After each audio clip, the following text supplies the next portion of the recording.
Before 2015, basketball had rules, unwritten rules. You score from mid-range, you feed the big man in the post, and you never ever take a 30-foot three-pointer with 20 seconds left on the shot clock.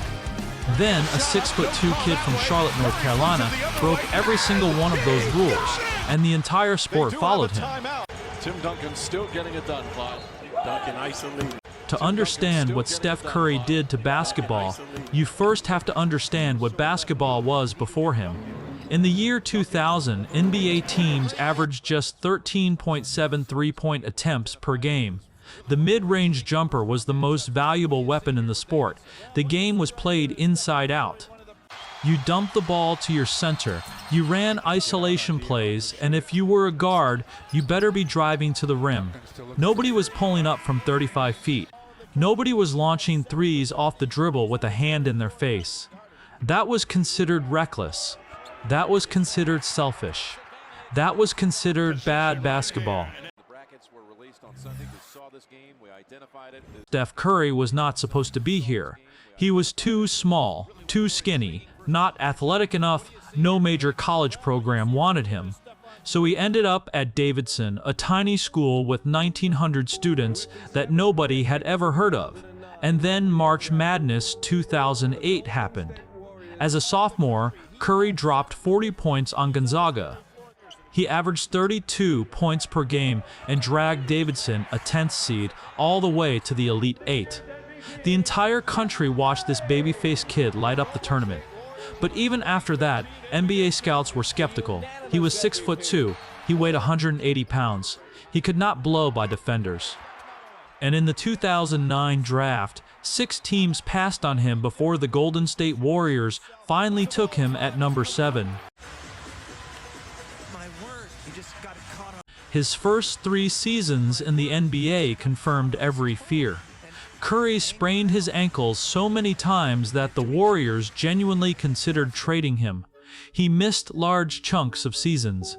The franchise offered him a 4-year contract worth just $44 million. That is nothing for a starting point guard. They did it because they were not sure his body would hold up. His own team did not fully believe in him. And neither did anyone else. But something changed in 2012.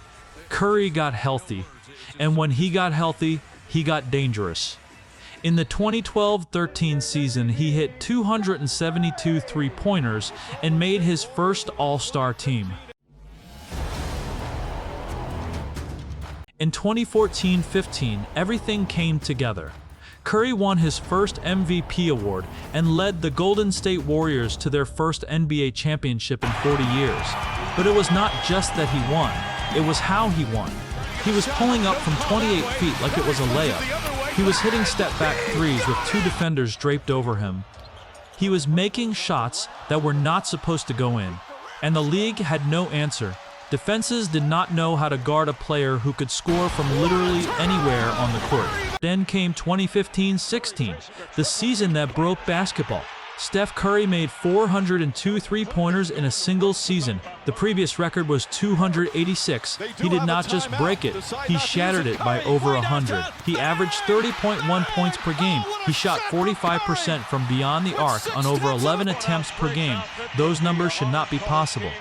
And the Warriors went 73-9, the best regular season record in NBA history. Curry became the first ever unanimous MVP, receiving all 131 first-place votes. Not even Jordan, not LeBron, not Magic. Nobody had ever done that. And then came that night in Oklahoma City, February 27, 2016. Curry hit 12 three-pointers. He scored 46 points. He scored 46 points. And with overtime winding down, he pulled up from nearly 40 feet and drained the game winner. That shot, that single shot became the defining image of a new era. Here is what most people do not fully appreciate. Steph Curry did not just change how one team played. He changed how every team in the NBA plays. Before Curry, defenses packed the paint. They put their biggest bodies near the rim and dared you to shoot from outside. After Curry, that strategy became a death sentence. Because if you packed the paint against the Warriors, Curry would pull up from 35 feet and make you pay, so defenses had to extend. They had to guard the three-point line, and when they did, the entire court opened up. Driving lanes appeared. The pick and roll became unstoppable.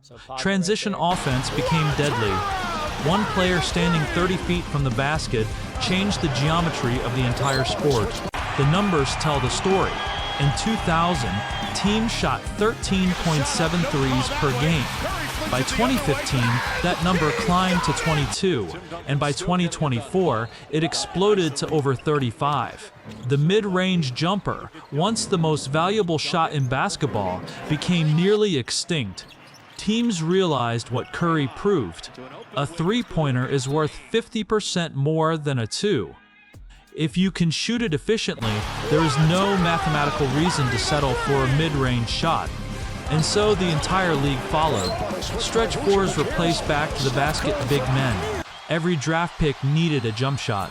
The game got faster, the spacing got wider, and the three-point line became the most important line on the court. Steph is so good that everybody wants to be Steph, but nobody can be Steph. What I don't like about the game, now we hear NBA head coaches, analytic people, a two-point Alec Burks guarding him from the... On December 14, 2021, at Madison Square Garden, Steph Curry did what everyone knew was coming, but still felt impossible when it happened. He drained his 2,974th career three-pointer, passing Ray Allen as the all-time leader. Allen needed 1,300 games to set that record. Curry did it in 789, and he was not done. By March 2025, he became the first player in history to reach 4,000 career three-pointers. No one else is even close. His career three-point percentage sits at 42.2%. He is not just the most prolific three-point shooter ever. He is also one of the most accurate. It's the Boston Celtics.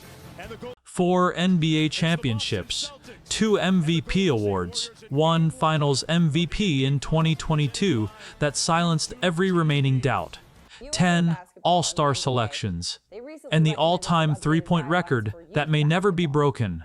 But Steph Curry's legacy is bigger than any trophy. Walk into any gym in the world right now. Watch any pickup game. Watch any high school practice. Kids are pulling up from 30 feet. Kids are shooting off the dribble from half court. Kids are trying to play like Steph. He made basketball aspirational in a way it had never been before, because unlike other superstars who are 6'8" with 40-inch verticals, Curry looks like a regular person. He is 6'2". He is not the fastest, he is not the strongest, but he changed the game more than anyone who came before him. I think another thing that separates him is his humble confidence. He can go 1 for 12 from 3 in the next game. He's going to shoot 12 more. So I think that's what makes him great, too. Some people say Steph Curry ruined basketball, that the three-point revolution made the game less beautiful, that the mid-range artistry of Jordan and Kobe is gone forever.